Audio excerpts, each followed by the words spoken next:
Do you want to know which feminine archetype, according to the original feminine archetypes, you embody the most? Let's make the test. All you need is a pen and a piece of paper, maybe a little notebook. You have to write down the letter of the statement that you feel most drawn to or that you feel resembles you the most. Those are statements that best describe your personality, qualities, preferences, and also behavior. At the end of the quiz, you will know which feminine archetype reflects yourself the most, or which archetypes you could work on a little bit in order to develop them. If you haven't seen my last video, there I'm explaining in more detail what the 7 feminine archetypes are and what to do to embody them if you lack some archetype totally, or if you simply want to embody a specific archetype more in your life. But let's find out first.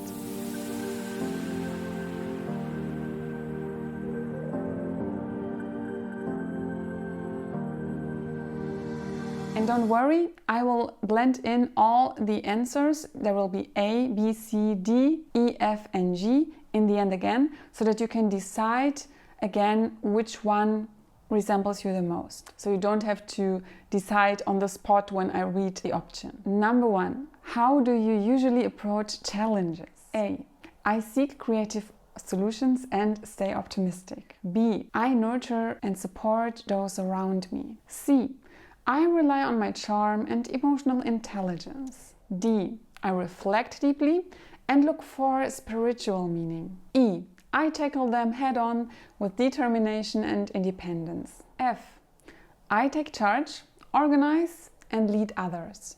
G, I analyze the situation thoroughly and thoughtfully, seeking wise and practical solutions. Pick your answer and write it down.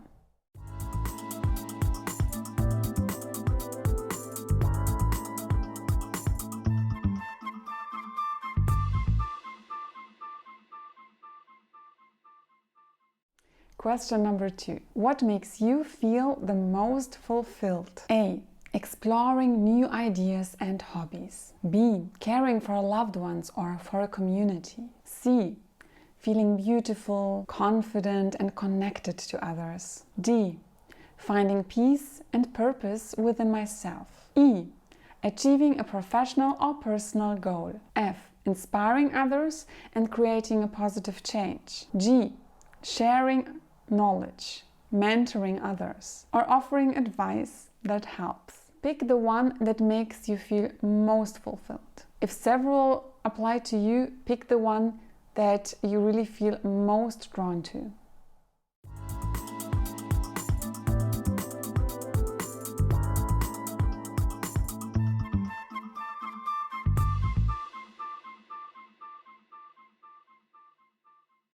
Question number 3. How do people usually describe you? A, fun, curious and lighthearted.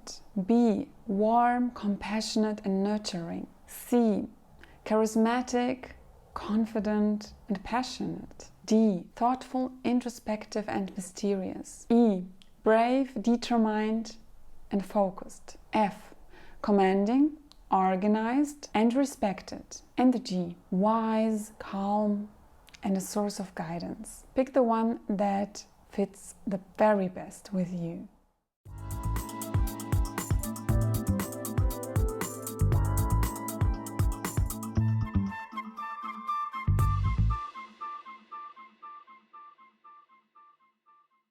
Question number 4. Which activity appeals to you the most? A, trying a creative project, such as painting or writing. B, preparing a home-cooked meal for friends or family. C, dancing or dressing up for a fun night out. D, meditating, journaling or walking in nature. E, training for a fitness goal or advocating for a cause. F, organizing a community event or leading a team. G, reading, reflecting or mentoring someone. Pick what appeals to you the most.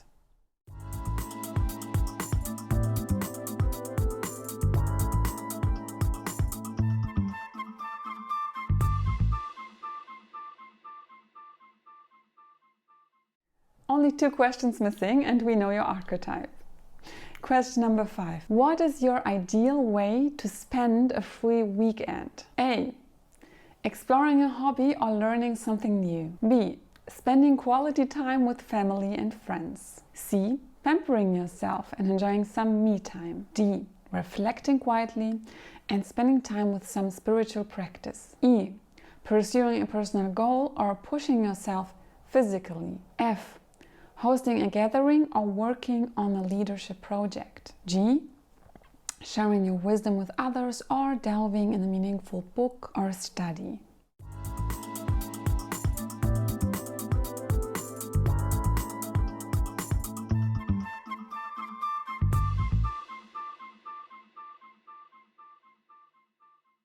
And the last question is, what motivates you the most? This question is very important, so really reflect on the answers and pick the one that you feel really motivates you intrinsically. A. Curiosity and the joy of discovery. B. The desire to care for and protect others. C. The pursuit of passion and self-expression. D. Seeking truth and inner peace. E. Accomplishing goals and standing by your principles. F. Inspiring others and making a lasting impact. G. Leaving a legacy of wisdom and offering timeless guidance.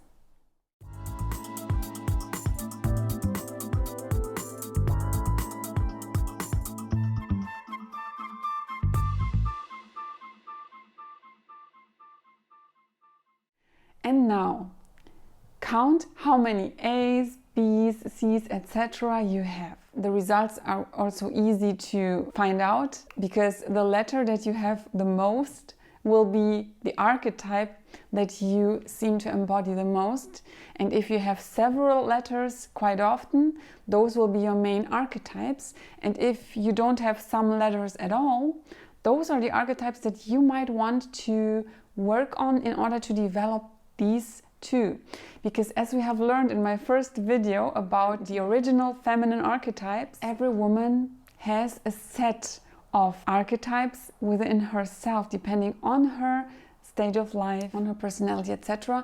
But all archetypes have shadow parts and have positive parts, so it is useful to reflect on that a little bit, to bring out the wise woman in you or the mystic, and to see what archetype you might embody a little bit too much or which one is totally lacking within your life. You don't have to embody all of them, but if you find out who is your main archetype, you will also learn more about yourself, about your traits and your role as a woman, or at least the role that you seem to embody right now the most. And that's very interesting to know. So, the results. If you have mostly A, your feminine archetype is the Maiden. If you have mostly B, your feminine archetype is the Mother. If you have mostly C, your archetype is the Lover. Mostly D stands for the archetype of the Mystic. Mostly E means that you are embodying the Huntress the most. Mostly F means that your feminine archetype is the Queen. And if you have mostly G, your feminine archetype is the Wise Woman. Now, if you want to know what those archetypes mean, what their specific traits are, and what the celebrity examples or daily life women are that embody these specific archetypes, you have to watch my last video, which I will link here and also down below in the info box, so that you can find out what your specific archetypes mean and what to do in order to nourish and develop them more, or develop another one that you would like to embody. But we can summarize the main characteristics of the archetypes in the following. The Maiden is rather playful, curious and creative. The Mother is nurturing, compassionate and protective. The Lover is sensual, passionate and confident. The Mystic is spiritual, introspective and connected to higher truths. The Huntress is independent, courageous and goal-driven. The Queen is empowered, dignified and authoritative. And the wise woman is insightful, thoughtful, and a source of guidance and mentorship. So use this as a starting point to explore how these timeless patterns of femininity manifest in your life and your relationships. If you like feminine topics, feminine self-development, feminine movement, elegance, subscribe and hit the notification bell and give me a like. I will see you in my next video. Bye bye!